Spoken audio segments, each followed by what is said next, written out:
Part 1. Part 1. You will hear a woman, Paula, phoning her friend Ralph about an application to the local council for money for their drama club. First, you have some time to look at questions 1 to 3.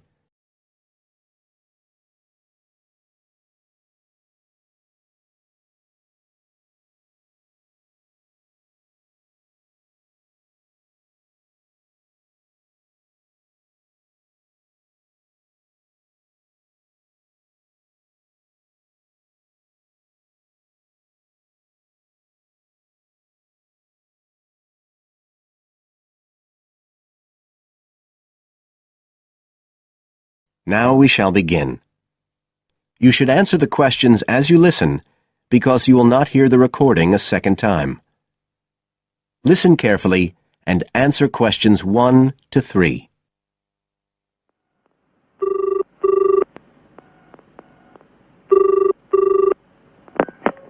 Hello? Ralph, it's Paula. Hi. You know I told you we could apply to the local council for money for our drama club? I've got the application form here, but we need to get it back to them by the end of the week. I could send it on to you.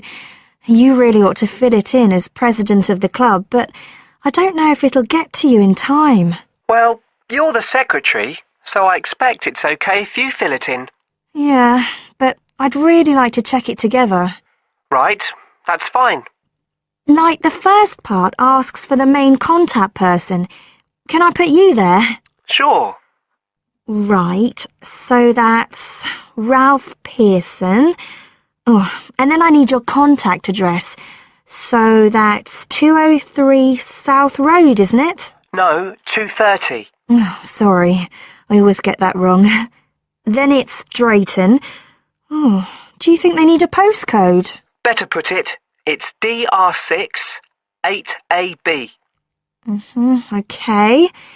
Telephone number.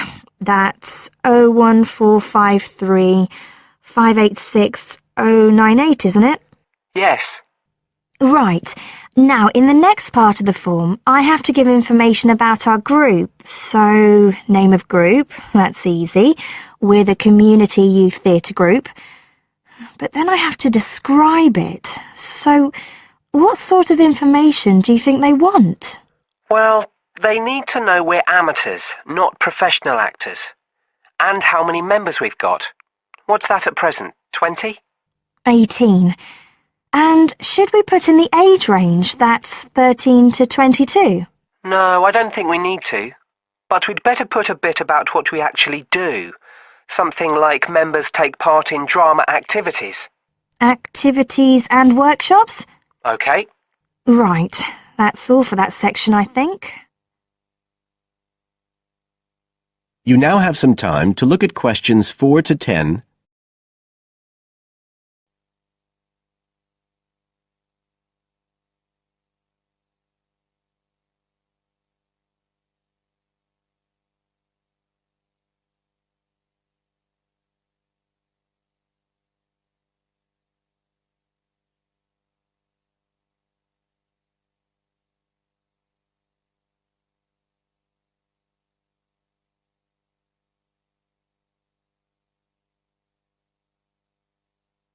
Now listen and answer questions 4 to 10. Now, the next bit is about the project itself, what we're applying for funding for. So, first of all, they need to know how much money we want. The maximum's £500. I think we agreed we'd ask for 250, didn't we? OK. There's no point in asking for too much. We'll have less chance of getting it. Then we need to say what the project, the activity is. Right. So we could write something like, to produce a short play for young children. Should we say it's interactive? Yes, good idea. Right, I've got that. Then we have to say what we actually need the money for. Isn't that it? No, we have to give a breakdown of details, I think. Well, there's the scenery. But we're making that. We need to buy the materials, though. Oh, OK. Then there's the costumes. Right. That's going to be at least £50. Okay.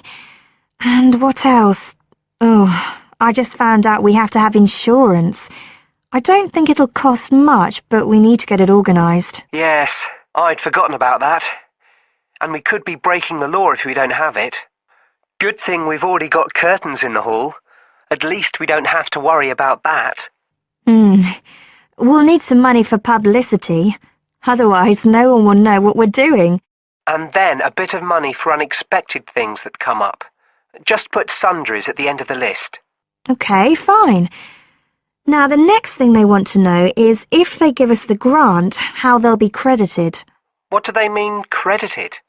I think they mean how we'll let the public know that they funded us. They want people to know they've supported us. It looks good for them.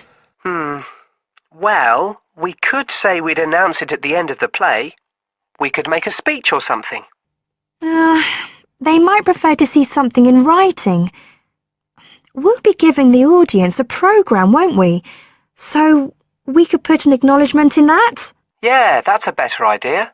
OK, and the last thing they want to know is if we've approached any other organisations for funding and what the outcome was. Well, only National Youth Services, and they said that at present funds were not available for arts projects. Right, I'll put that. And then I think that's it. I'll get that in the post straight away. I really hope we get the money. I think we've got a pretty good chance. Hope so, anyway. Thanks for doing all this, Paula. That's okay. See you soon. Bye. Bye.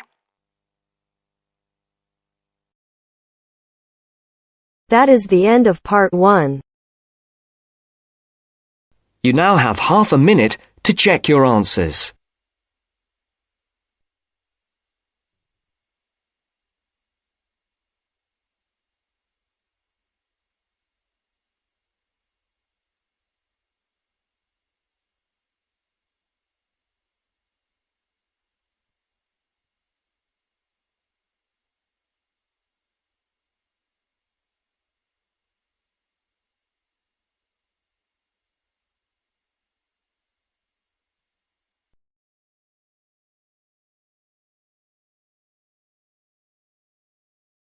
Now turns to part 2. Part 2. You have just arrived at the student hostel where you will live during the term. The manager is explaining the rules and another student is asking questions. Listen to the conversation and complete the form.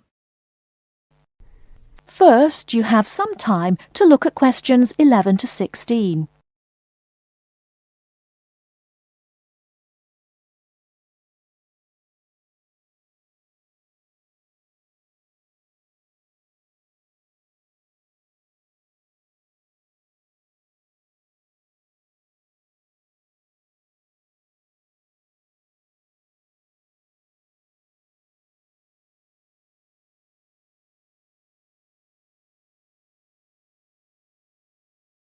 Now, listen carefully and answer questions 11 to 16.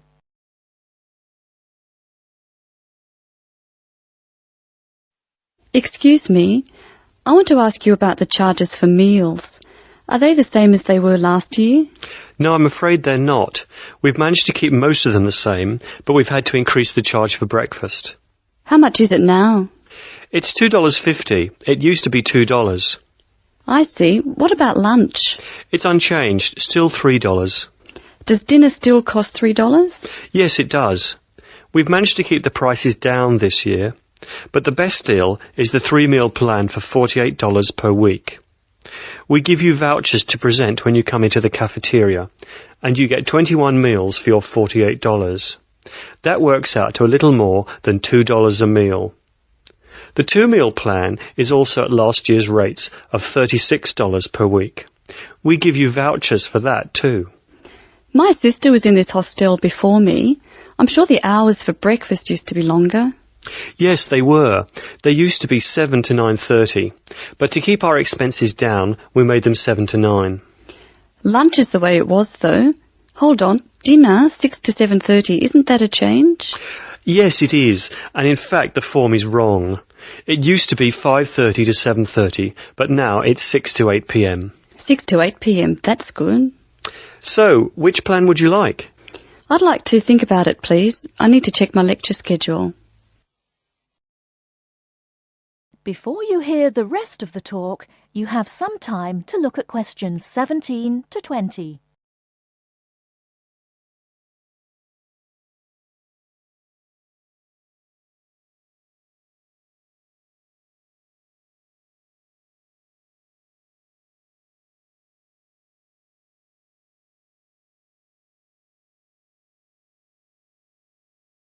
Now listen and answer questions 17 to 20. Can you tell me how to get to my room, please? Of course. You're in the new wing, which is very freshly painted and pleasant. But I'm afraid you're going to have to go to a couple of other offices before you can have the key. You're in the admissions office now. Leave this office and turn right and go to the end of the hall. The last office is the fees office, where you can pay the balance of your room deposit. They'll give you a receipt. OK. After you've been to the fees office, come back past admissions. You'll see a very large room at the northwestern corner of the building. You can't miss it. That's the student lounge, and if you go in there, you can meet some of the other students and see who'll have a room near you. That's good. Can I get a cup of coffee there? Yes, there's a vending machine in the corner. Then go to the key room, which is opposite the lift and next to the library. Show them your receipt, and you can pick up your key there. My luggage was sent on ahead. Do you know where I should collect it? The box room is next to the women's toilet. You'll have to get the key from the key room. Thank you. That is the end of part 2. You now have half a minute to check your answers.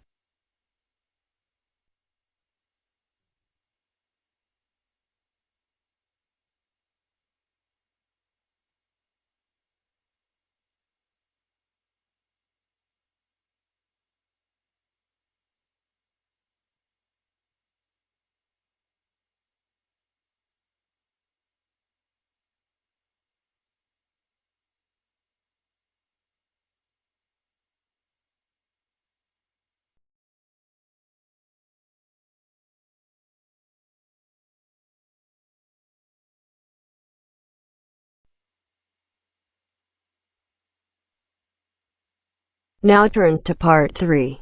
Part 3. You are going to hear a lecture about the Miners Hotel. First, you have some time to look at questions 21 to 24.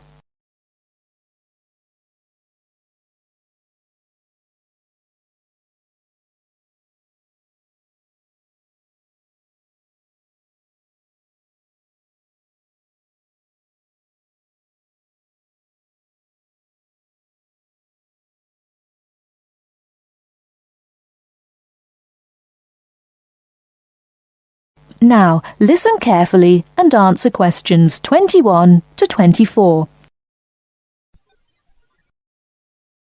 Good evening and welcome to the Miner Hotel. We are pleased to have you as our guest. I will give you a brief information session to tell you everything you need to know to make this a pleasant stay. The Miner Hotel was built in the 1850s, during the Gold Rush period, also nicknaming our state the Golden State.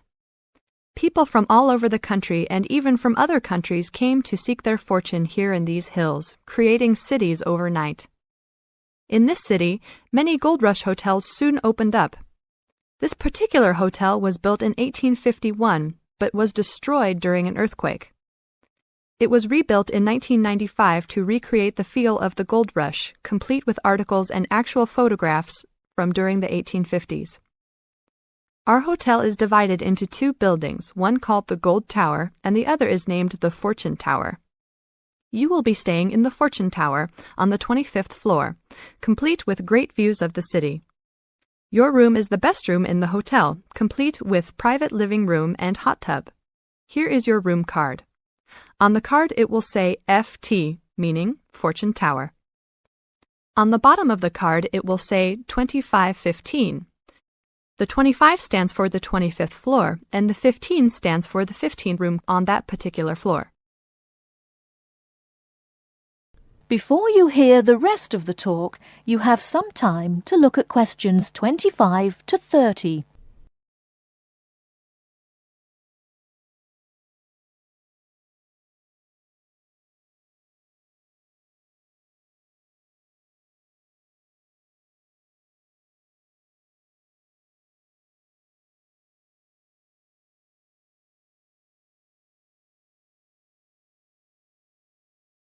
Now listen and answer questions 25 to 30. There are emergency exits in both towers of the hotel. They are located on the south side, opposite the elevators. Please use these in case of a fire or other emergency. We have some special events happening this week. Our Miners Diner is offering a special Miners Buffet dinner this Friday and Saturday for only $20 per person. This special includes all food, not including drinks and alcohol, and shows for the night. The buffet will be available from 5 to midnight. Because of the historical significance of our hotel, there are some special rules. The first rule is that there is no smoking allowed anywhere in the building, not even in your own room. This is not only to ensure the safety and health of our guests, but also the furniture and pictures can be easily damaged by smoke and other harsh treatment. Please remember that there are items of furniture over 100 years old here, so respect the rules by not smoking. Secondly, please do not take pictures using a flash of any of the drawings and paintings in the rooms or hallways, as they are old and fragile. We are doing our best to preserve a national treasure, so please help us in doing so. Lastly, you will only have one set of towels and bed sheets per 3 days. This is to conserve the water supply, as there are frequent droughts this high up in the hills. If there are any further questions, the staff of the hotel will be available to answer your questions. In the event that no one is able to answer your questions, I will also be available from 8 a.m. to 5 p.m. each day in the concierge. I hope you enjoy your stay here with us. Thank you very much. That is the end of part 3. You now have half a minute to check your answers.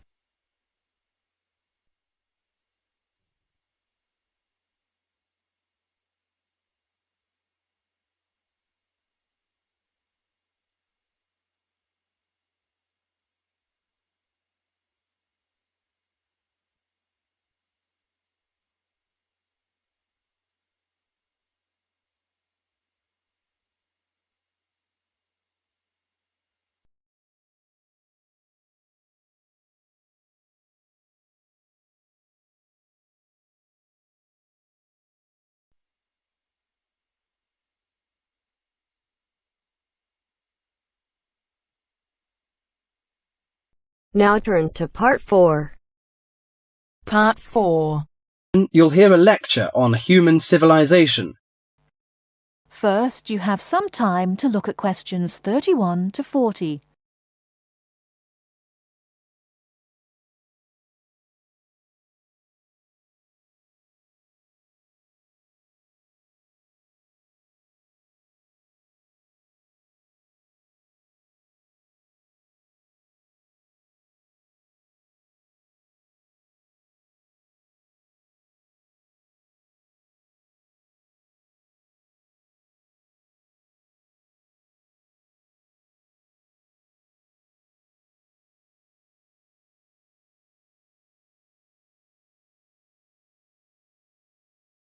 Now listen carefully and answer questions 31 to 40.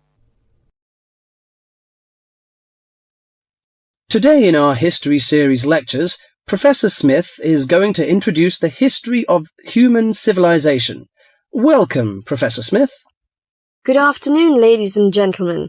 Do you know when human civilization originated? And what's the development of human language? Well, the first 2 stages in the development of civilized man were probably the invention of primitive weapons and the discovery of fire, though nobody knows exactly when he acquired the use of the latter. The origin of language is also obscure. No doubt it began very gradually.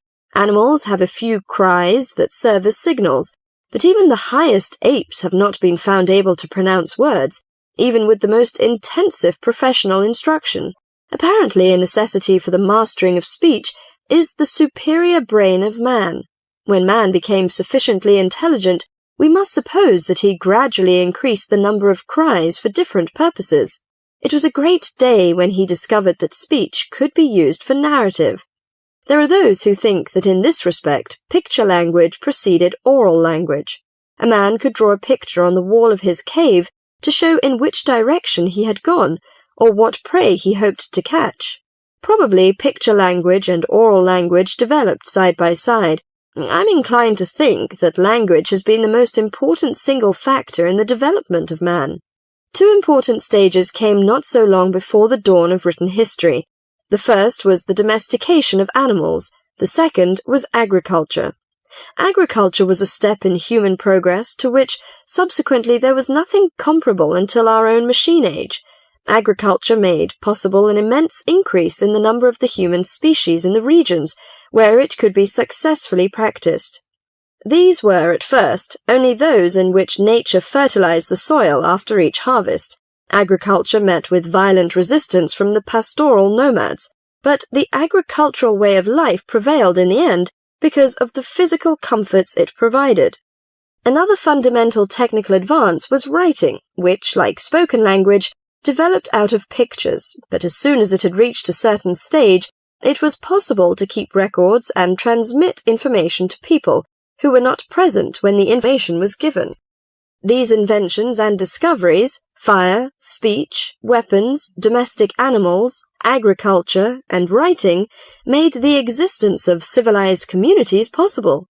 From about 3000 BC until the Industrial Revolution, less than 200 years ago, there was no technical advance comparable to these. During this long period, man had enough time to become accustomed to his technique and to develop the beliefs and political organizations to appropriate it. There was, of course, an immense extension in the area of civilized life. At first it had been confined to the Nile, the Euphrates, the Tigris, and the Indus, but at the end of the period in question it covered much the greater part of the livable globe. I do not mean to suggest that there was no technical progress during this long time. There was progress. There were even two inventions of great importance, namely gunpowder and the mariner's compass, but neither of these can be compared in their revolutionary power to such things as speech and writing and agriculture. That is the end of part 4. You now